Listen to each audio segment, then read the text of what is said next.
So it's been like 2 years since I've worked in the music industry on any meaningful level, and just realized I never told you why I left it behind.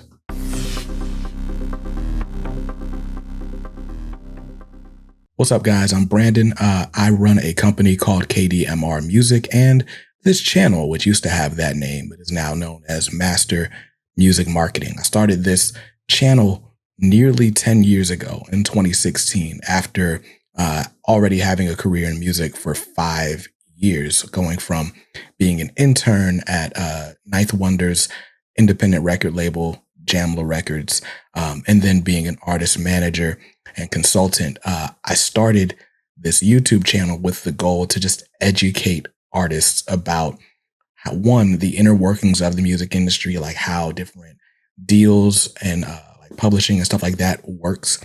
And then I also wanted to teach them how to market their music so that they could basically circumvent record labels if they wanted to, and go straight to consumers, straight to fans, and still make a decent living for themselves. And so I had been doing that since like July of 2016, all the way up until, like I said, about 18 months ago. And through that work, I got to do a lot of really cool things. I've consulted for multiple Grammy Award winning artists. I've gotten to interview some of the coolest people in the music industry, whether they are behind the scenes and some people even who are artists who are front facing.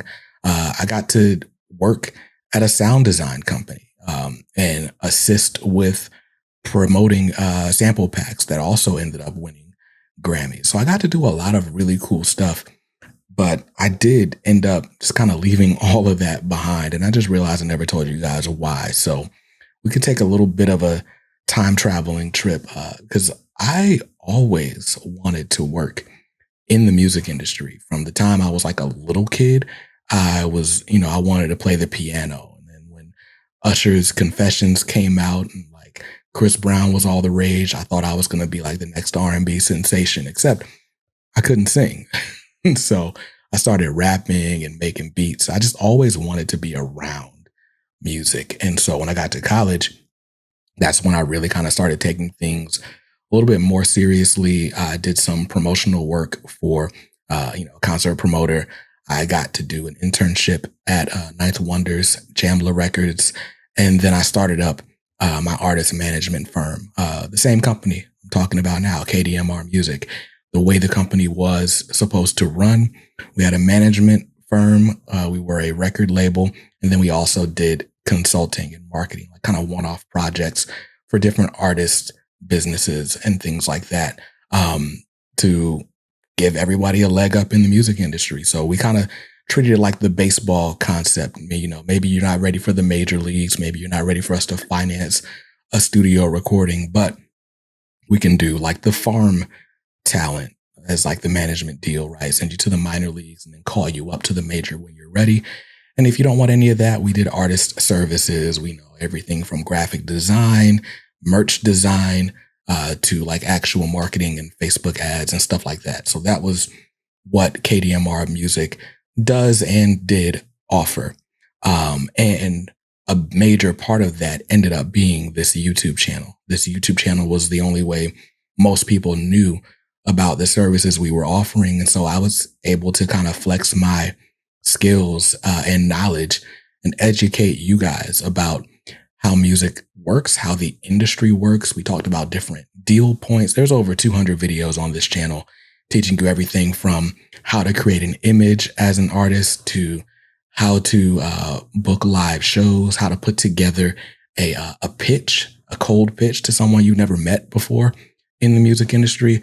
And so I take pride in all the knowledge I was able to share on this channel over the years. And I actually did a video a couple years ago about the time I almost quit this channel. And so some of the same stuff I'm going to say here, I said then, except this time I actually went through with it. I actually did just leave the music industry behind. What I loved about this space, when I jumped into this, I was getting in the industry back in 2011. This was before I went to school. I was studying towards my master's degree in music business. And the music industry was in a really interesting space where it was going from this super archaic, like, industry that, just kind of celebrated the heyday of CDs and stuff like that, and had really been decimated by Napster. This is like post piracy, but pre streaming. Spotify wasn't a major player yet. So we were in this weird era where there wasn't a lot of money to go around, and the music industry was just starting to become heavily dependent on the tech industry. There was Beats Music, there was Spotify, and then Apple bought Beats. There was all these other things going on. So it was a really interesting spot. And what we had online were a lot of people who were from the old industry, whether they were artist managers or music lawyers and stuff like that. And they were basically trying to teach these really archaic concepts to people who were on, everyday people, right? Like me and you. And that stuff was cool. It was people like Dave Cusick and Steve Rennie, and who was Rick Barker, who I think is still active in this space. And so it was cool. Those were like the OGs when I came in. There really wasn't anybody in it that looked like me. There weren't any black guys out there sharing the game and stuff like that. So I was really excited to kind of be a person who, one, was not 60 years old, but also understood these emerging technologies and the way the old industry works, and was able to kind of break it down. The way I always viewed myself was like your big brother who happens to work in the music business. That's kind of the way, I'm still young enough to know the right sneakers to wear, but I'm old enough to know how to operate in some of these spaces where the old guard was still existing. And I loved it. I absolutely loved it. I was making these videos from my bedroom. You guys saw me go from a 2-bedroom apartment to a house to a different house. And I'm now on another house. And at the same time, I went from no kids to 1 kid to now 3 kids. And I got to feed my family making YouTube videos about the music industry. And that was awesome. But it wasn't without its struggles. And so ultimately, why I left. Well, one thing that we kind of skipped past was the whole COVID-19 pandemic. Back in 2020, the world shut down. And the conventional wisdom at the time for independent artists and consultants and stuff like that, it was, we wanted you to be able to build up enough buzz, whether it's locally or on the internet, to where you could book your own live shows and really have a revenue stream consistently coming from live shows. And then that, plus your merch sales, plus your streaming data, plus any sort of sync licensing or anything like that you were able to get, should equal out to a sustainable career and could offer a pretty good stepping stone into a major label if that's what you wanted to do. But unfortunately, when COVID hit, that kind of took out the live music industry. A lot of those small cap venues went away. And when the music industry kind of came back to normal post-pandemic, it wasn't really normal at all. It was, everything became a festival. All of a sudden, it was people going viral on TikTok who had never played a crowd of 50 people. And their first time going on stage was for like hundreds of thousands of people at Rolling Loud or whatever, insert festival here. So it was a weird space in the music industry. And a lot of the stuff that I was teaching at the time, I felt like wasn't always relevant. Some of the basic knowledge, of course, how a record deal works is always going to be how a record deal works. How music publishing works is always going to be how music publishing works. But it felt like the sort of programs and courses and stuff that I was teaching were for a specific era that really had gone by. And so not only was some of the knowledge kind of outdated, but I felt like I had kind of outgrown the music industry. What people don't talk about is the music industry is different, man. It's different. If you're an artist manager, if you're, dealing with an act, then that's a lot of late nights. It's a lot of late night studio sessions. It's a lot of keeping your phone on loud all hours of the night in case something goes down, some opportunity, or your artist, needs some help with something. It's a lot of that. It's a lot of keeping up relationships, a lot of managing relationships, managing expectations. Ultimately, it kind of feels like being a parent at times. And then the other part is like I was doing coaching calls and consulting and stuff like that. And most of the people that I was consulting, they had day jobs, which means I had to do my consulting at night. And the more kids you have, the more your family demands of you, the less you feel like taking calls anywhere near after hours. And so there was a lot of that that kind of called me away from the music industry. But on top of that, the space just felt crowded. It went from being people who were kind of warm and friendly and wanting to teach you how this industry works to, a lot of times it was like frat boys who just wanted to teach you a quick growth hack, a quick get rich quick scheme, a gimmick. And it felt like people were looking for these gimmicks over real sustainable growth and gains. And so I always had to come here like, hey, I'm not the guy that's going to turn you into a millionaire or a household name overnight. Nobody wants to hear that. And so it just became like, you know what, maybe I'll fall back. Plus, we went through like some personal stuff. My daughter was born premature. And so there's a lot of days where it's like, I was up all night at a hospital. I don't have the energy to show up on camera.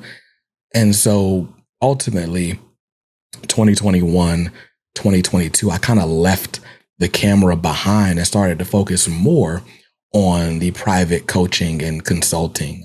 I started working for a sound design company doing their marketing on a monthly retainer.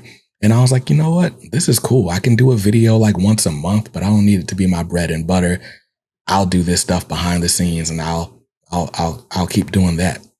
About a year and almost 2 years ago, we decided to, we parted ways, me and the sound design company.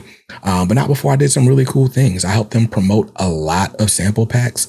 We took their samples from just being on one vendor. They got on Splice. They got on a few other sample pack marketplaces. One of their songs got used for a major album. It won a Grammy. There was a lot of really cool stuff that came from my time doing marketing work for the sound design company. And so ultimately, I feel great about what I was able to achieve in my career. I watched those guys go from working day jobs to not having to work day jobs to being in the studio with Hit Boy and getting all kinds of placements. Just really, really fun stuff. But like I said, when I would take these breaks from YouTube, I would come back and it just didn't feel the same anymore. It didn't feel like, the stuff that I knew and loved. Like I said, it felt like a lot of people in it for a quick check. And that's never been the reason why I wanted to do it. And then at the same time, it felt like there were times where all I was doing it for was the fact that I was under contract and I had to do a sponsored video here, a sponsored video there. And it was like, if this company wasn't paying me however much money, maybe I wouldn't have turned this camera on right now. And if you ever find yourself in a position where the only reason you're doing something is for the money, you should probably be doing something else with your time. And so at the point where it was like, hey, there are thousands of dollars hanging in the balance, and I still didn't want to run toward the thousands of dollars, I was like, all right, it's time for me to pack it up. I did a video. I did a video about Diddy. Diddy had just given his publishing back to all of his artists or whatever. And I did a video like, oh, is this too little, too late? Is this him being nice? Whatever. A month later, that video drops, and then Cassie's lawsuit comes out and all that stuff. And it was just like, it just felt like, you know what? Maybe the music industry isn't where I need to be. It felt like I was leading people into a burning building, so to speak. There was just a lot happening. And it was like, you know what? maybe I'm better off without this. I don't know if the music industry is better off with me or without me, but I'm better off without it. And to be honest, I don't really regret it. There's definitely times where I feel like I want to have conversations about things. I feel like there's concepts that people are getting wrong online that I want to go back and explain, but it's all good. I don't necessarily need to do that unless that's something you guys want. But I decided, I'm shutting down all the coaching programs. I don't have any coaching program available for you. There's nothing for me to sell you. I'm not doing any consulting. I'm not doing anything. So if I do anything at all, it would literally just be these videos, and I'll let, the chips fall where they may. But I don't regret not pursuing another, major client in the music industry. I have a day job that pays well.